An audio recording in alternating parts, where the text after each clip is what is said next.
तो सर मैं ये पूछना चाहता हूँ, सभी अपने लिए पेंशन मांगते हैं, सब कुछ करते हैं, क्या व्यापारी जीएसटी बनने के बाद रिटायरमेंट कोई पॉलिसी नहीं बन सकती? तो कोरोना काल में जो छोटे व्यापारियों की मौत हुई है या उनके साथ जो दुर्घटना हुई है उनके साथ सरकार का कोई संवेदन नहीं है सर। और दूसरी चीज, हमने बिजली का बिल दिया, दुकान का किराया दिया, सब कुछ दिया, और सरकार को सिर्फ खाली किसान या उनके लिए कुछ पिछड़े हुए लोग दिखते हैं, क्या व्यापारी इस देश की रीढ़ की हड्डी नहीं है सर? ये मैं जानना चाहूंगा, छत्तीसगढ़ में आपने इस कोरोना काल में क्या कोई छूट दी छोटे व्यापारियों के लिए? बिल्कुल सही है।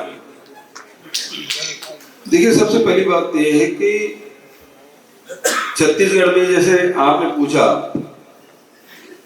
जैसे ट्रांसपोर्टिंग कर रहे हैं, एक गाड़ी चला रहे हैं, 2 गाड़ी चला रहे हैं, तो टैक्स नहीं भर पा रहे हैं। पूरा कोरोना काल में हमने माफ किया, उद्योग चलना चाहिए। पूरे बिजली बिल सैकड़ों करोड़ रुपए हमने माफ किए ताकि वो उद्योग फिर से अपने खड़े हो सके।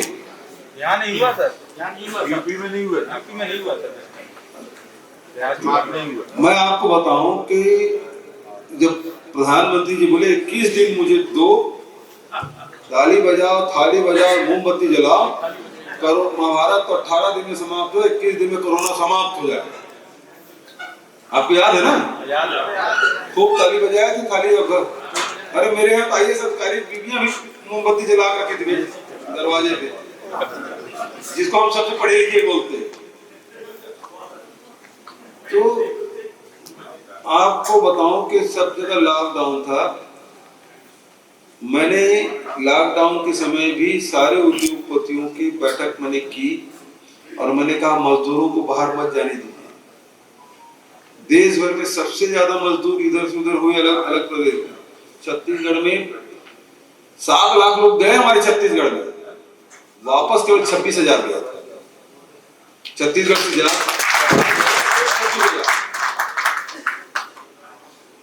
उद्योग वहां रहे सब मजदूर, उनको 1 महीने तक के दाल चावल सब दिए भी, खर्चा भी दिए। और हुआ क्या, उसका फायदा ये हुआ कि पूरे देश में सबसे पहले उद्योग की पहिया यदि घुमा है तो छत्तीसगढ़ में। स्टील इंडस्ट्री उस समय, मतलब आप 23 मार्च की बात है, 23 अप्रैल 22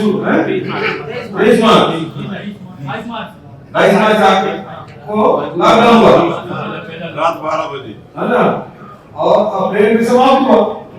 ठीक है ना? समाप्त होते हुए कोई उद्योग चला क्या किसी प्रदेश में? मेरे छत्तीसगढ़ में चला, और सबसे ज्यादा यदि स्टील प्रोडक्शन हुआ तो हमारे छत्तीसगढ़ में। तो हमने उस समय भी लोगों को मदद भी की कि इस समय इस संकट में हमको कैसे करना है। हम अचानक भी लॉकडाउन नहीं किए, लोग सड़कों में, हमको पुलिस के प्रयोग बहुत कम करना पड़ा। यदि लॉकडाउन दुर्ग में करना है, रायपुर में करना है, बिलासपुर में करना है, रायगढ़ में करना है, तो वहां व्यापारी पूछता था, भैया लॉकडाउन करना है, तुम्हारे यहाँ संख्या बढ़ रही, कब करना है? तो भैया 3 दिन बाद करिए, 4 दिन बाद करिए, इस तारीख को कर दीजिए। सारे व्यापारी से पूछ के करते थे, और इस तरह से पुलिस बल के हमको प्रयोग करने की नौबत ही नहीं है।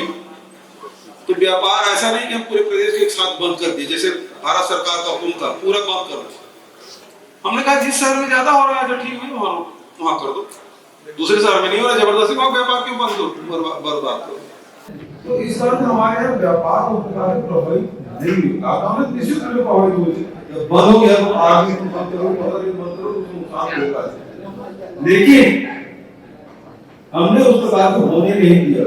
जो नुकसान दूसरे प्रदेशों में हुआ वैसे नुकसान हमारे यहाँ नहीं हुआ। और यही कारण है ऐसा कि पूरे छत्तीसगढ़ में 14 नगर निगम है।